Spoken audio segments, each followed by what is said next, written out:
9 ships turned around at the mouth of the Strait of Hormuz, and Washington rushed to tell the world that the blockade was working. That was the image: tankers slowing, pivoting, backing away from the narrowest stretch of the waterway on Earth, radar tracks bending south, crews waiting for instructions, markets reading the move as proof that American pressure still meant what it used to mean. But the real story was not the turn. The real story was what the turn exposed. It exposed that this crisis was never just about American bombs, Iranian defiance, or one dangerous channel between two coastlines. It exposed that by the time this war arrived at Hormuz, China had already spent roughly a decade building the economic, financial, shipping, and diplomatic structure that would stop Iran from collapsing under exactly this kind of pressure. That is the argument. Everything else hangs on. The real story is not that Hormuz became dangerous. The real story is that China spent 10 years making sure Iran would not have to give Hormuz up on American terms. Once you see that, the whole episode looks different, because then the question is no longer, can America hurt Iran? Of course it can. America can bomb, sanction, blockade, threaten, squeeze, and destabilize. The question becomes much narrower and much harder. Can America convert visible superiority into the specific political outcome it wants if the other side has already been wired into a Chinese-built survival system designed to keep pain from becoming surrender?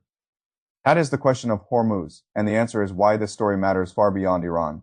Start with the scene itself, because scenes matter. A waterway roughly 21 miles wide at its narrowest point, about 1/5 of the world, oil flowing through it.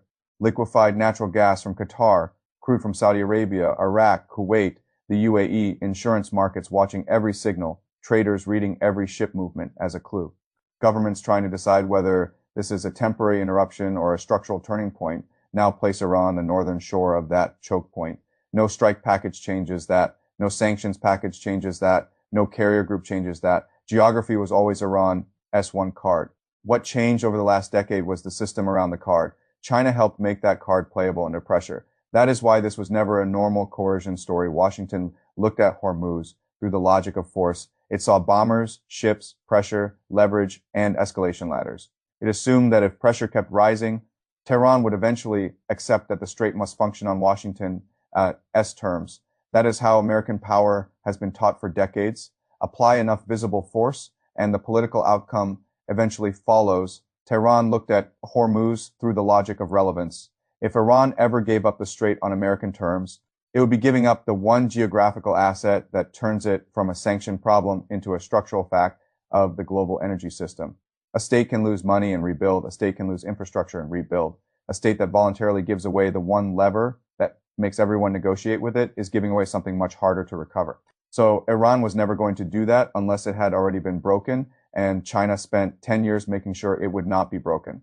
This is where most coverage stays shallow, because people keep looking for a dramatic Chinese move, a flotilla, a public alliance, a direct military showdown. That is not the real Chinese move here. The real Chinese move was earlier, slower, colder, and far more important. China built what I would call Iran's survival infrastructure. First came the payment architecture. American sanctions rely on financial centrality. If a country cannot settle payments, clear exports, recycle revenue, or safely reach the banking system, it starts suffocating. China spent years helping Iran operate outside the most vulnerable parts of that structure. Oil purchased in yuan was not just a transactional detail, it was strategic foresight. It meant that before the next sanctions wave arrived, part of the pressure had already been anticipated. Then came the shipping ecosystem for years. Analysts tracked the so-called shadow fleet, dark fleet, ships that went quiet, cargoes relabeled in transit, ownership records blurred, routes bent around enforcement on paper. Some barrels stopped being Iranian long before they stopped financing Iran. That was never a random loophole. It was a logistics culture. And once a logistics culture matures, war does not erase it overnight. Then came stored patience, strategic reserves, sound technical, until the shooting starts. Then they become political time. China entered this period with enough stored supply to absorb the kind of price shock that was supposed to create immediate panic. That matters, because energy panic is often what turns military pressure into political crisis. If one side arrives at the crisis hoping markets will help break its opponent, while the other side arrives with months of stored endurance, the board is already tilted. Then came diplomatic shielding. China did not need to shout its support for every Iranian move. It only needed to shape the environment. A veto here, a refusal there, a language of restraint instead of endorsement, maximum pressure. The point was not to win Iran a parade. The point was to stop Washington from building a clean, universally legitimized pathway to total Iranian submission. Put those pieces together and the picture sharpens. Iran did not need comfort. Iran needed oxygen. It needed enough trade, enough revenue, enough political cover, enough time, enough alternatives, enough resilience that American force would create pain without creating automatic capitulation. That was the Chinese contribution. Not rescue, not warfighting, resilience. And resilience changes the whole logic of the confrontation. Because once Iran can survive, the decision tree changes. Look at Iran's options. The first path would be surrender, the Hormuz card, except that Washington can punish Tehran into setting aside the one leverage point that geography gave it. That path might reduce pressure in the short term. But strategically, it is the worst available option for Tehran. It teaches every outside power that Iran's one indispensable asset can be neutralized by force. The second path would be reckless escalation, turn Hormuz into a permanent battlefield, close blindly, strike everything, push every Gulf state into the anti-Iran camp. That path sounds fierce and ends badly. It invites broader coalition support for Washington and accelerates economic damage inside Iran itself. The third path is the one Tehran keeps trying to create because it is the only path that preserves relevance without accepting the language of defeat. Open selectively, restrict selectively. Tie movement to conditions, turn shipping into negotiation, turn geography into bargaining power, refuse unconditional surrender while avoiding total regional self-isolation. That is the real Iranian path. And without Chinese survival infrastructure, it would be far harder to sustain.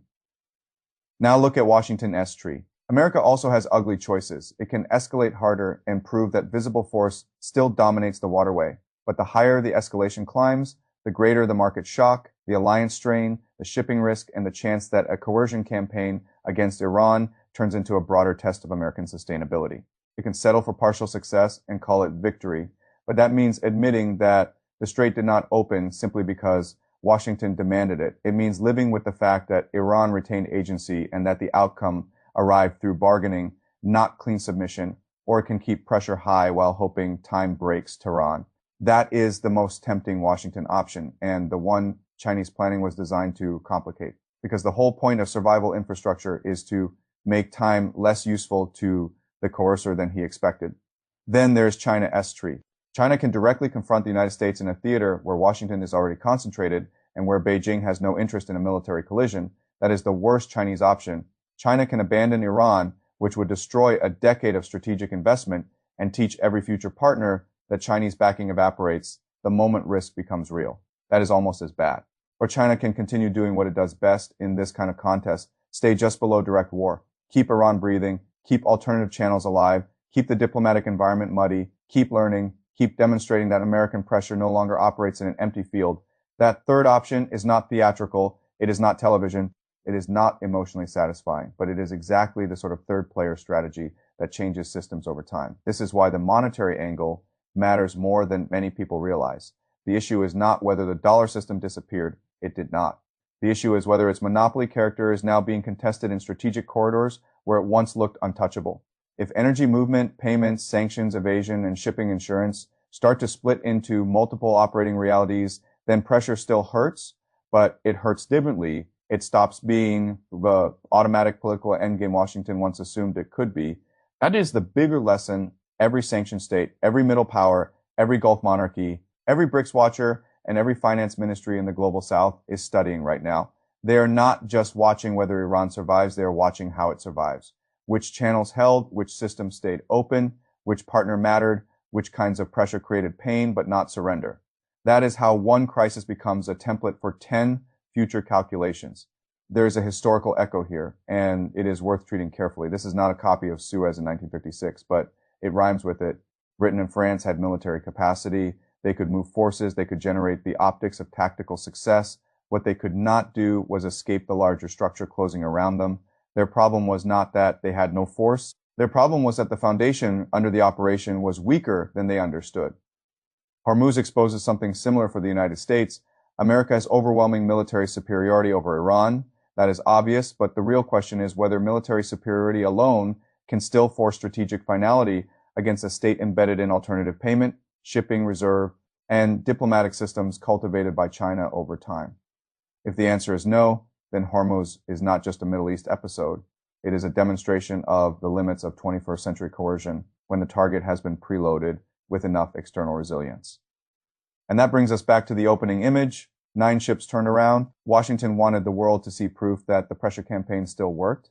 But the real meaning of the scene was not that some vessels hesitated. The real meaning was that after all the bombing, all the sanctions, all the signals of force, the argument still ran through the same narrow waterway, the same northern shore, the same Iranian geography, and the same decade of quiet Chinese preparation that kept Tehran from having to hand over its one great card. That is why the right closing judgment is not Iran beat America.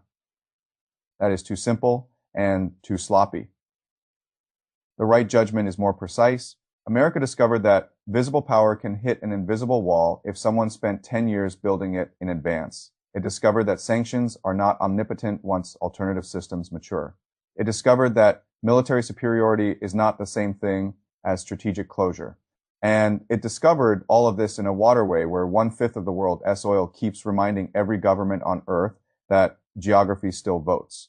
So when people ask why Iran would never give up Hormuz, the answer is not emotional pride, not rhetoric, not ideology. The answer is structure.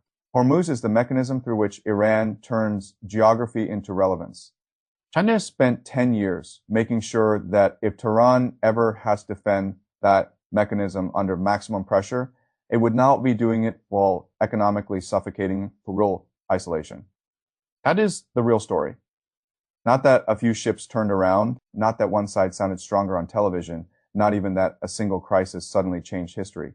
The deeper story is that history had been prepared in the background for years, and the world only really noticed when a toll booth lit up. And once you understand that, the closing question gets much bigger than Iran.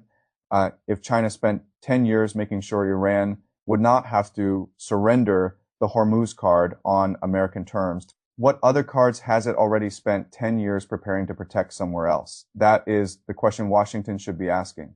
And that is the question the rest of the world is already learning from. The lesson of Hormuz is not that force disappeared. The lesson is that force arrived late to a board that had already been arranged,